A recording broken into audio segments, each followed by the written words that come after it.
today I am so excited about our next guest. I feel so honored and just so humbled to be able to sit here with him today. We have DJ Chase, CEO and founder of Don't Touch My Mindset, and I'm really excited about his story. It's just super inspiring, and I know y'all will be blessed.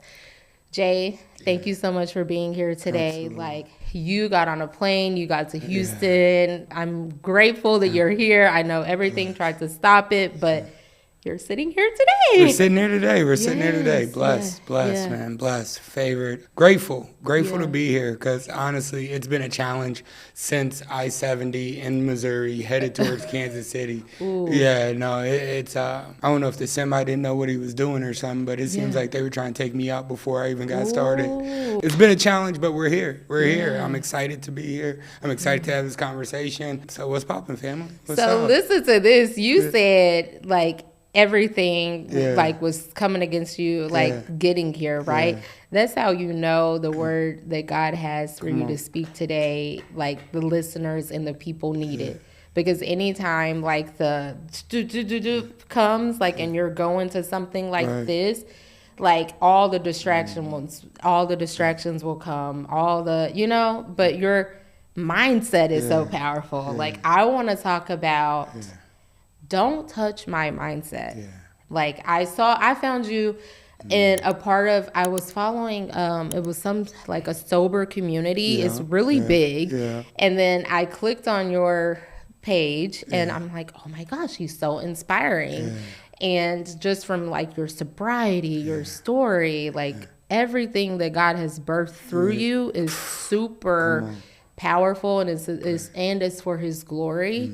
So I want to just dive into that. Like, who is Jay Chase? Did you see the younger version of yourself when you were a little boy? You travel the world for speaking engagements. You do a lot. Like, let's talk about that today. Let's do it. Go. I was gonna say, go ahead. No, it's an honor to see, where we started and where we head, and to eventually find out where we end up. Like, I didn't have any type of idea that I'd be doing this almost now 8 years ago when I got sober. So, February 5th will be 8 years sober. And before that, I didn't think that I would ever be in a position to say that. Wow. But the trials and tribulations that I had to go through, I believe, of course, was 90% me, 10% God. Like, he's like, you can go this way if you want to, but I got a better way for you. But you're gonna resist and you're gonna fight, so we're gonna take you down this way. So of course, understanding that, I chose to walk this harder path, but still it's like taking the wrong turn on the GPS, trying to get to this podcast recording today, as going down the highway, miss a turn, make a wrong turn. You still gonna get to the destination, and you just take a little bit of extra time getting there. So it's been definitely a journey that I've been excited about the entire time throughout building it. So. Yeah, and you're okay. 8 years. Yeah. February 5th. Yeah. So you got sober on February 5th. Yeah. Ooh, he knew what he was doing back then. Like, let's talk about sobriety. Like, in a world where even like, and I was so excited to talk to you about this because I don't think everyone really understands. Like, you hear you can just have one drink, or like, it's wine. Jesus turned water into wine. Yes, but what about the self-control? What about when that one glass turns to 3 or 4 glasses? What about, even with that, I think this society tries to make up their own rules and things just to make them feel good. But like, when you actually take a step back and look at what it's doing to you, like, it's just eye-opening. So I want to talk about that. What inspired you to get sober too? Because that's not an easy thing to do. Like, it is not. No. That's why I said I would have never imagined this, because February 5th, 2017, I woke up in a jail cell. Jesus. I didn't remember anything that happened. I was on probation already, and it wasn't the first time that I was there. So when I woke up, I look around, I come to, I understand, I'm like, all right, dope, there's blood on my shirt. I'm like, I've been fighting again. Jesus. I was like, okay. And I pressed the buzzer, and I'm like, what's my bond? No bond. And then that's when my heart sank. Yeah. That's when I was like, okay, what really happened? What's going on? It's the first time. Like, I've been in this situation before, but this is the first time that I've actually woke up and there's no way to get out of it. I can't just pay no money and keep going back to doing what I was doing. Now I got to face the music. And so as I sat there and let that sentence ruminate on me, I pressed the buzzer again. What's the charges? Yeah. They said probation violation. I was like, I can deal with that. Yeah. I can deal with that. I know what I did. I know what I was facing. Unfortunately, I was facing 11 years, Jeez. right, and in the state penitentiary. And I didn't want to do it, but I wasn't facing life. So it made it easier to swallow at that time because I didn't know what I was doing. When you got no bond, you did something serious or some. And so I'm like, oh, that's crazy. Probation. My probation, I stopped seeing her when I was out there drinking and stuff. So it's like I was just making an array of bad decisions. So I'm like, dope, I'll go see the PO. Maybe I'll go do 11. Maybe something else will happen to me, whatever. Thank God I didn't have to go do the 11. I did 6 months. But I got released from prison on July 1st of 2017. And it was forced sobriety for the first 2 years. I was in a spot where I had to change me, but I couldn't change my environment. Ooh. I was in a spot where I had to be a new me around the same people that got me to the place of where I had to go face those trials and tribulations. Same friends, same people, places, and things all the time. But I had to be a new me. I couldn't do X, Y, Z. I couldn't do certain things. One, because I was on probation. So I was like, you know what? Let's walk it down. Let's do it. Let's get it right. Let's make it happen. And I was discharged from probation 2.5 years early. And I was like, praise God. Yeah. And that's when it became a choice for me. That's when, so about 2.5 years into it, it became a choice that like, okay, I'm going to see what the next 2.5 years look like when I have the choice to do it now, because when I got started, I didn't have that choice. It was either my freedom or go out and drink, go out and kick it, go out and do the same things, and I'm going to risk my freedom. Yeah. So I said, okay, for the next 2.5 years, let's do a conscious choice of being sober, and I haven't stopped since. So that was my journey up to where I said in February 5th, it'll be 8 years since I woke up in that jail cell. And look at what God has birthed through you and what he's birthing through you. Like, ooh, that's so powerful because, like, in looking at you, if you didn't share that, you would have never known you went through all of that. But that's all a part of his plan for your life. And it's so amazing, like, what God will do when you lean into the plan or you lean in and surrender. Because that's when I finally felt that relationship with Christ, was when I was in that jail cell and I didn't have any other choice, and where I said, and I made a covenant with God that if you deliver me from this, right, I'll give you my life, my soul, and the rest of my work forever. It's all you. Use me, work through me, for me, by me, and with me, Lord, however you can. And that's, I got released July 1st, 2017, and I've just been trying to be a good person ever since. But it's stepping stones. Like, God will show you the journey and not the mountaintop, or he'll show you the mountaintop and not the journey. For me, he showed me the journey, and he's like, it's going to be a hard journey. I'm still on that journey. Like, I didn't know that I was going to be flying out to Houston, doing a podcast, building the podcast, building the app, you know, having the coaching company. Now, as who I am and what I've been through, I'm traveling the country, training leadership development, communication training, sales training. I'm like, yo, I get it. Like, it's all God. That ain't got nothing to do with me and who I am. I'm just a vessel and a testimony to glorify what he's done through me, for me, by me, and with me. And so I leave it to that it ain't got nothing to do with me. But it's been a blessing. God will take you from the depths of your darkness to the highest of the highest. I feel it.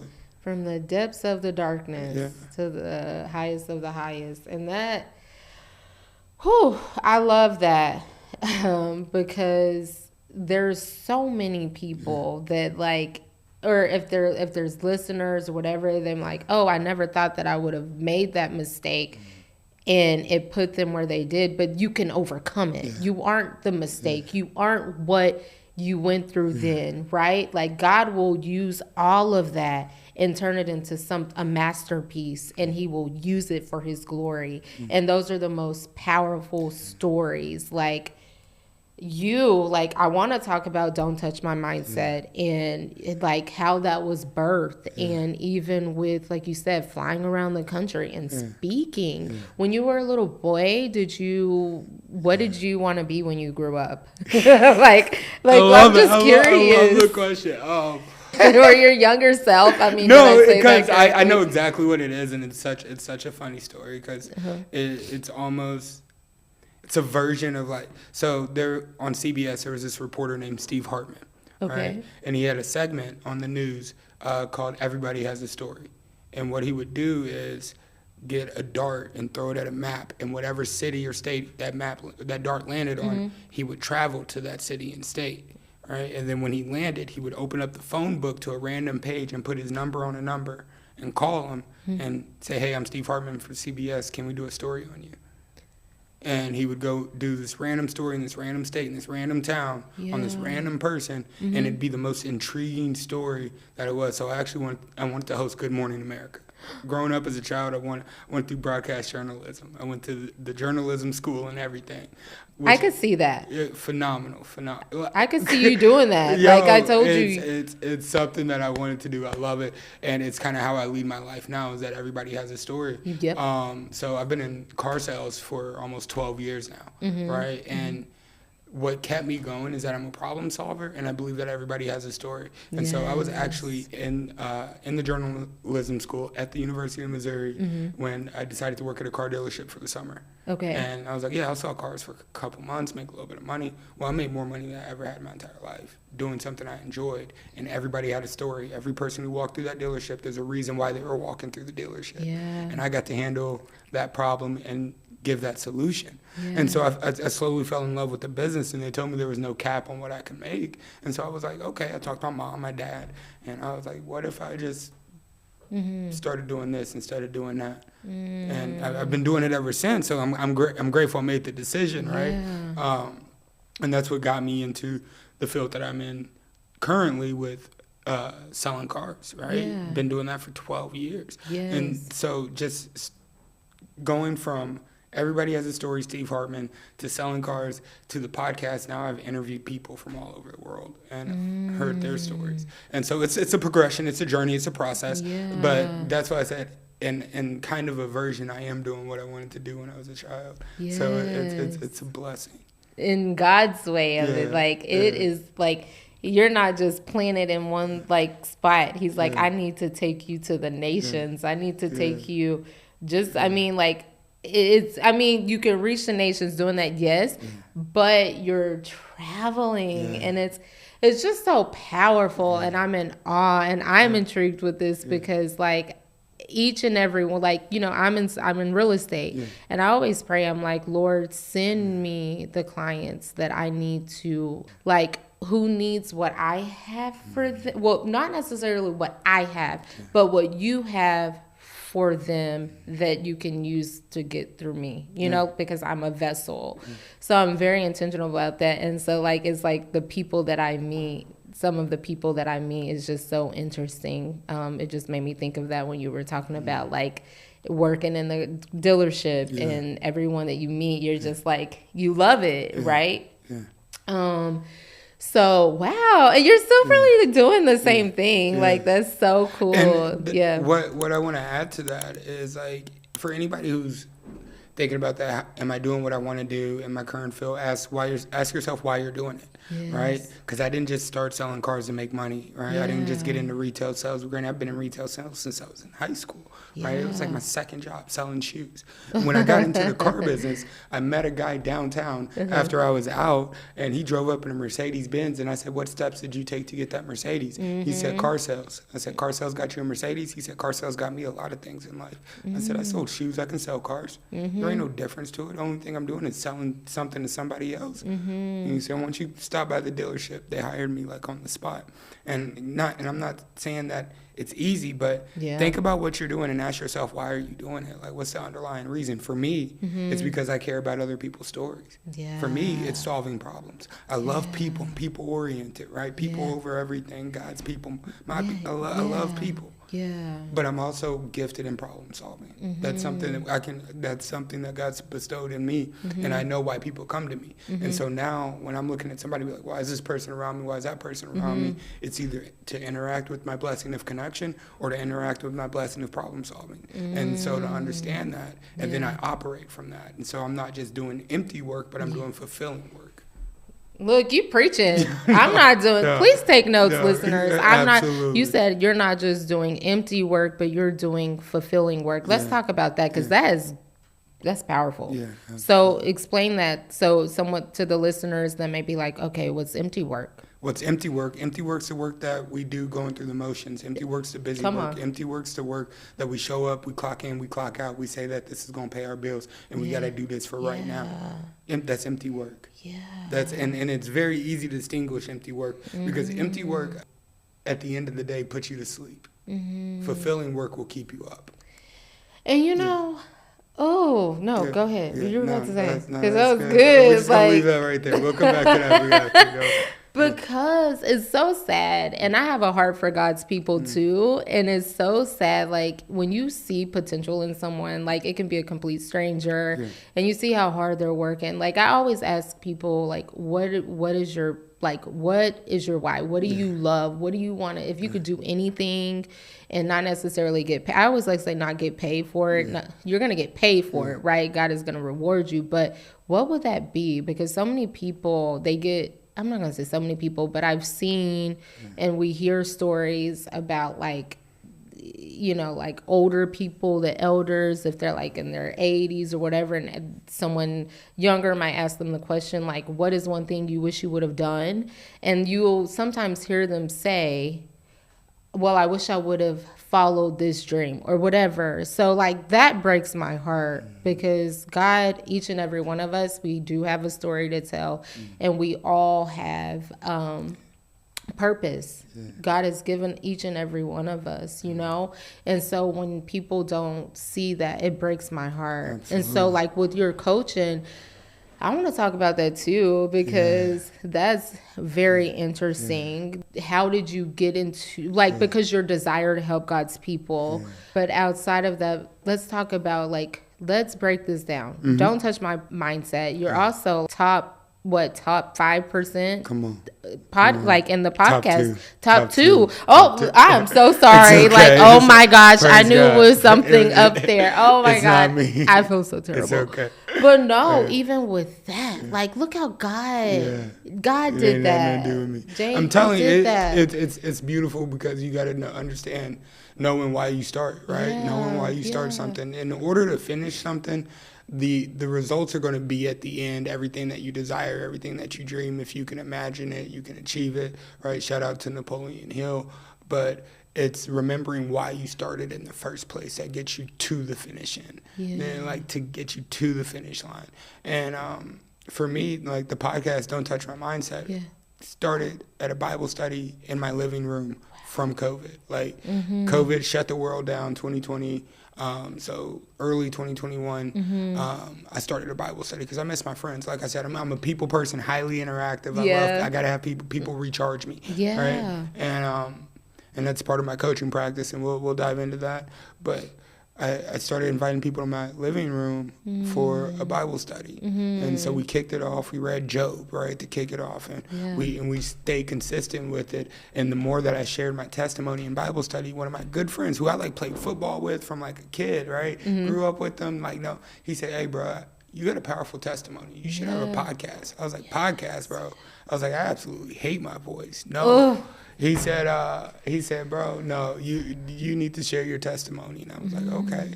I said, well, if you write down a step-by-step plan on how to start a successful podcast, I'll do it in 30 days. 2 days later, he showed up with a lined paper and pencil with the plan on how to start a podcast. And I was like, dope. Let's rock. You got 30 days. 30 days later is October 6th. And that's my birthday. That's when we launched Don't Touch My Mindset. I love that. That's happy birthday, belated birthday. Happy. That's dope. And that's when we launched. So it's been a blessing ever since, as I just started it off as short 10-minute episodes, 15-minute episodes of just mindsets that you can apply to certain situations, mindsets you can apply to everyday, day-to-day lives, just to keep you going, understanding just like a reshift in your mindset. When you start thinking one way, you're like, oh, I remember Jay said this on Don't Touch My Mindset. So instead of going down this negative path, let's try and reframe that and go down this positive path and push through that, right? And so that we've been doing it since your birthday, 2021. I'm like, I'll probably edit my birthday. I'm just kidding. But no. And so when you said that you hated your voice, I'm like, don't say that, because I could listen to you, and I've listened to your clips, and they're like, God is using you. Your voice is powerful. Praise God. Like, you are walking in your calling. Come on. And you remember, like, in the Bible, Moses had the speech impediment. I call it the Moses effect. Yes, the Moses effect. And look, you're like, you hate your voice, but God is using your voice. Well, like, and I got to break that down. I can't just drop that. Yeah, the Moses effect, please. You're going to break that down, right? Too. That's where we had it. It's super simple. Like, when God is obviously calling you to a purpose, to a place where he's positioned you for purpose, and you say no. And gosh, it's like, it's already in you. I got it. That's what it is. And once you step into it, that's when I get to take you to new heights. That's when I get to take you to new levels. And that's what's called the Moses effect. You stepping into that insecurity to get to that next level. Like, and that is stepping into that insecurity. Because when I tell you I wrestle with God with even this podcast, I was like, God, no. Like, I don't have anything to say. Like, and he was like, Chris, it's not about you. It's about my people. I'm going to, if I don't use you, he was like, I've called you to do this. I'm going to use someone else. And I'm like, but it's uncomfortable. I don't want to do it. Like, I don't meet a stranger, right? I'm like, I don't meet a stranger. I love people, but I don't even like social media. Come on. Okay? Come on. So it was such a hard thing for me. So when you talk about that Moses effect, I have to share that vulnerable moment with you, because I can relate to that. But like, God is so good. He'll give us. It's not out of our own strength too, is what I've learned. Like, even before, like, when we were preparing for this, like, nerves come up, yes, but I was like, God, this isn't about us. We're your vessels. Speak through us. Have your way. What do the people need for your glory? Like, our story, what I was telling someone, like, use your story for God's glory. And I'm like, yes, I'm a comfortable God, but I'm very blessed and I'm grateful because I get to sit here with people like yourself. Yes, we all have a story to tell and share. And you're coaching. Like, let's dive into that. You're also doing a challenge, like a 90-day challenge. I should probably do it, but it's okay. I'll get in late. So let's talk about that. It's your 90 days. It's not my 90 days. See, that's good. Okay, let's talk about it. No, one thing I want to add to that Moses effect is that it expands beyond just Moses. It expands to everyone who considers themselves a leader of God's people. And that's, every leader goes through their wilderness, no matter what that looks like. From Joseph to Moses to Jesus to John. Like, everybody has their wilderness, and it's personal to them. So they got to go through it, whatever that may look like. For me, that may have been my voice. But, new season, there's going to be new levels. There's going to be new devils. So that means we're always evolving, and there's not going to be one insecurity that we squash. Like, the very first episode of my podcast was called Kill the Bear, because that represented the fear that was standing in between me and the first episode. Let's just do it. Like David, let's just do it. Like, come on.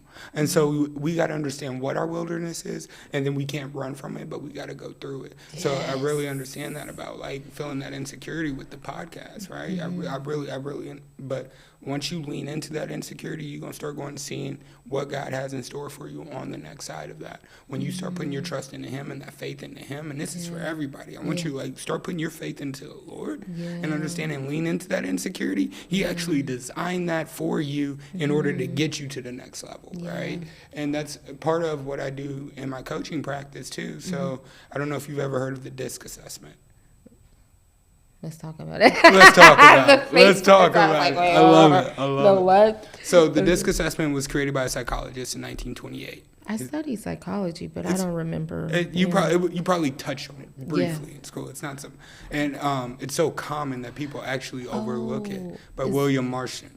Is that the one when they ask you a question and they go and then they kind of ask you the same question, but it's changed, it's worded differently? It could be. There's been many different iterations. If you really think about it, 1928, it's 2025.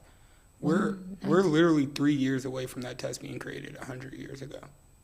Oh, okay. You hear me? Like, that's absolutely insane that this psychology, the science has been around for 100 years. Yeah. Cool thing about William Marston, fun fact, he is the creator of the world's first lie detector test. Okay. And the creator of Wonder Woman.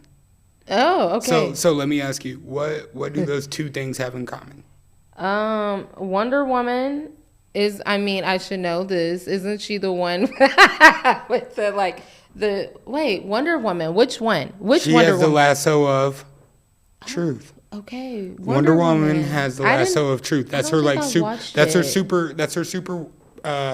super artifact. Okay. Is her lasso of truth. That's our homework to go. Listeners, we're going to go watch it. Go watch an episode of Justice League. You'll see Wonder Woman using the lasso of truth, right? But back to William Marston. He created Wonder Woman, the character Wonder Woman, with the lasso of truth, and also created the world's first lie detector test. Those two things are both designed to find the truth. Okay. And so they say about the DISC assessment as well, as what he created is to help people find out who they truly are and who they're truly not. And so almost 100 years later, Fortune 500 companies use this assessment. When I first got into the dealership that I'm at now, I took a DISC assessment. Didn't even know it. That was back in 2016. Didn't even know I did it at that time. But they still use it. 30 years later, 30 years in business, they still use the DISC assessment. And so it's a widely popular assessment behavior tool that's used by psychology, behavior analysis, and all of the things. I use it in my coaching practice. I'm certified in DISC, and I'm also certified in the flight assessment, which is the most modern version of the DISC assessment, right? 100 years later, we pair it with some more science, some new discoveries, things like that. We make it a little bit better. And so what essentially I do, what I started, let's go with where I started, is that I help individuals in active recovery manage destructive emotions and habits. Ooh. That's it. Because even with that, like when you give up something that, even if like habits, right? Yeah. Like some people say, oh, well, I'm not addicted to it, but it's a habit. So you're used to that until you break that habit. And that, like I was talking to a friend about this the other day. I was like, oh my gosh, like you're going to have a drink. Like, or I thought you were going to do the week with not a drink. And they're like, oh, well, it's just a habit. Yeah. And I'm like, but it's just a habit. So how do we break up with those bad habits? Habits will make us or break us. Yeah. We are only as good as our habits.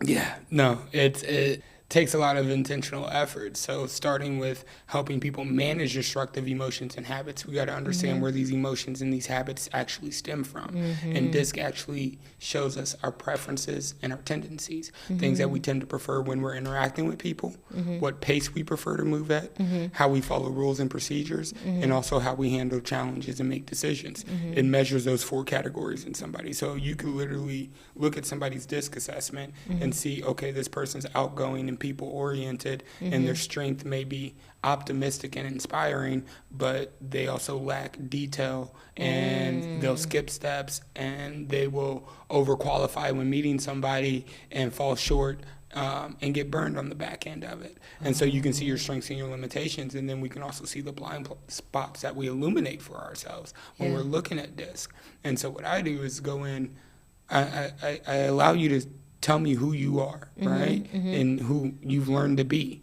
because it's all conditioned behaviors, right? And then we take the assessment, we look at the assessment, we find out where do we want to go? What's the end goal? And then we understand and look at what historically has been stopping us from doing that. 9 times out of 10, it's our self-manufactured limitations. I would agree. That's good.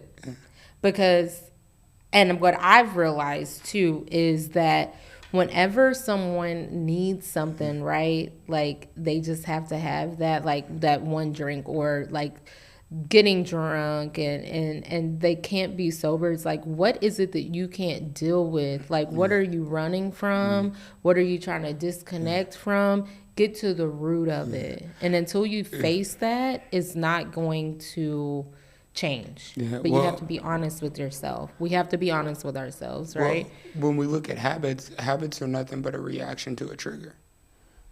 And so whenever something triggers us, that's when the habit kicks in, whether it's a good habit or a bad habit. For the person who wakes up and goes to the gym every day, right, the habit is going to the gym every day, but the trigger is first thing in the morning when I wake up. That's what, so they've programmed themselves to say, when I wake up, there's nothing else that's more important or that I prioritize but going to the gym. And then they build that habit. It's a reaction to the trigger. So when they wake up, the first thing now they're feeling their itching is this habit. So anytime that you get in a fight with somebody and you pour up a drink, guess what? Now that fight is the trigger of that habit. And you don't know how to cope with that. You don't know how to manage those emotions or those habits. This episode of Shine Abound is brought to you by Treble, a boutique real estate law firm known for clarity, integrity, and personalized service. Learn more at treblegal.com. Sponsorship provided by Shine Abound.